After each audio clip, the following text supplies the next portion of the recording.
If a family is threatened with being wiped out economically because of a very high medical bill, then the insurance would help pay for it. These are the kind of elements of a national health insurance important to the American people. Governor Reagan, again, typically is against such a proposal. Governor, there you go again. Oh, Reagan was so good that night, their one and only debate. Did that help him? Did that clinch it? I think there was a lot more behind his victory, but boy, oh boy, was he good. Hey, Tuesday night, it looks like Joe Biden is showing up. A lot of us thought that he wouldn't. I was leading that. I can't believe he's actually going through with it. But he is. Tuesday night is the debate. Let's bring in our historians, our panel. We've got Craig Shirley and Doug Wead with us once again. Thank you, gentlemen. Are you guys surprised? First to you, Craig, that Joe Biden is going through with this. I think it's like a lamb to the slaughter, as they say. No, it's maybe it is, but Trump has got to keep expectations low. That's really what the name of the game is. I'm not surprised that Joe Biden is showing up. He has to show up. It's a manhood thing. It's a leadership thing. It's a test of character. He has to show up. You know, I just thought they were setting they were prepping the battlefield for an excuse. You know, the op-ed in the New York Times and Nancy Pelosi saying, you know, he shouldn't go because he lied so much. Right. But he's going. Doug, what do you think's going to happen? Well, I think Biden's got muscle memory as a politician. You know, an old musician can lose his cognitive ability and they can sit him down at the piano and he can't even hold a conversation with you, but he can play perfectly what he learned. And some of these old politicians, you wouldn't believe, Greg, debate prep. I've been a part of 5 debate preps in the presidential level. 2 of the men I debated against became president of the United States.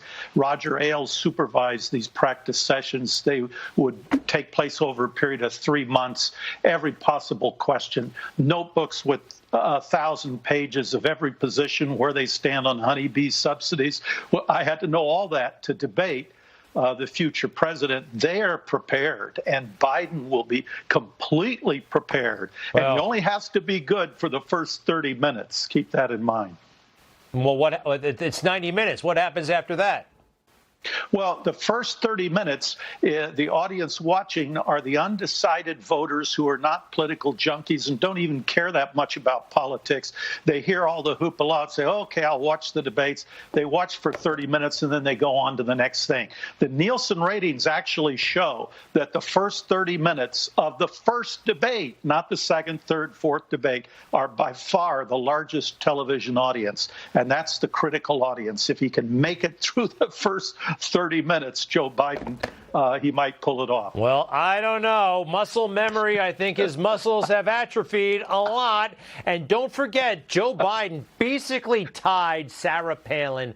Some say Sarah Palin beat him. Others say Joe Biden did. But he's not that impressive. He's done 2 of these things. The other one with Paul Ryan. I was unimpressed. Hey, gentlemen, I said something earlier in the show, and some people love it, some people don't, but I thought the Ruth Bader Ginsburg funeral was over the top, kind of ridiculous. 7 days long, 7 days from death to burial. I'm not even sure if she's buried yet, if there are more functions planned.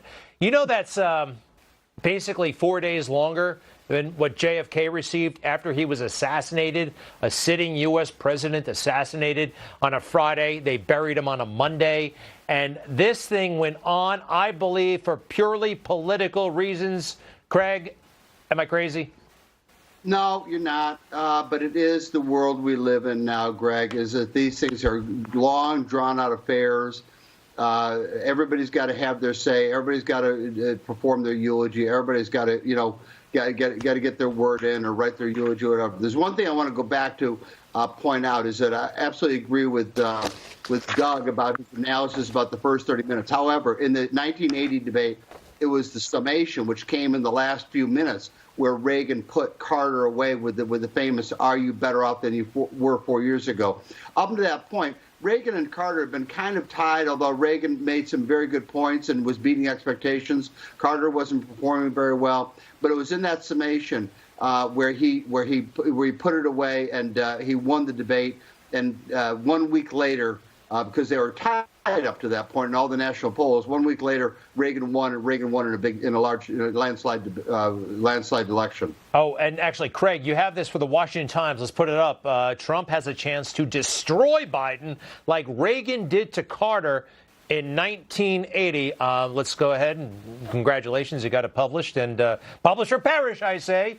But that's pretty strong. How does Trump destroy Biden? How does that go down? Well, I mean, it's very, as Doug knows, he's done more of these than I have. But he's got to dominate the debate. He's got to put Biden on the defensive early, and then he has to own the future. The candidate who debates, who owns the future, will win this election. All right, Doug. Muscle memory is one thing. I think his abilities, though, are shockingly limited, Joe Biden's, and this could be. I heard one theory that someone said, you don't be surprised if Donald Trump says, you know what, maybe we should just wrap this up now. Maybe we should call this fight. Maybe we should, call a timeout for Joe. That would be kind of wild. I also think that Joe might pull a stunt, like he's going to try to ignore President Trump. It's going to be great theater, and YouTube will capture some pretty interesting moments, and that's where the big audiences will be. Donald Trump, there's nobody like him. He's ready for this debate because he's taking questions constantly. So he's like a jazz musician who plays every night. He's good at it because he's practiced, and Joe Biden is not. So we'll see, as Donald Trump would say. Yeah, you can't learn this in a hotel conference room or however they do with some podiums. You're right. He's been just fighting every single day, and I think it's going to be wild. Tuesday night. All right, gentlemen, Craig Shirley, Doug Wead, we thank you very much. To be continued soon. Hi, I'm Doug Wead. If you haven't seen me on TV lately, there's a reason. I'm being censored, throttled, shadow banned. The only way we know how to defeat it, at least for right now, is if you subscribe to this channel. So hit the subscribe button and then hit the little bell. For example, I'm going to be on Maria Bartiromo's show on Monday on Fox TV. Otherwise, you're probably not going to see it unless you're watching live. Here's what happened. I wrote a book called Inside Trump's White House. It was the authorized story. I had complete access for 2 years. I interviewed the Trump family. It's a great book, made a lot of people mad. There were death threats, there were all kinds of things. So they started censoring me. So, for example, this book is published by the second largest publisher in the world, but they're not allowed to advertise on Twitter. That gives you an idea. So I think you should be able to speak, and I want to hear what you have to say. And I think I should be able to speak too. And if you want to hear me, subscribe to this channel, hit the bell.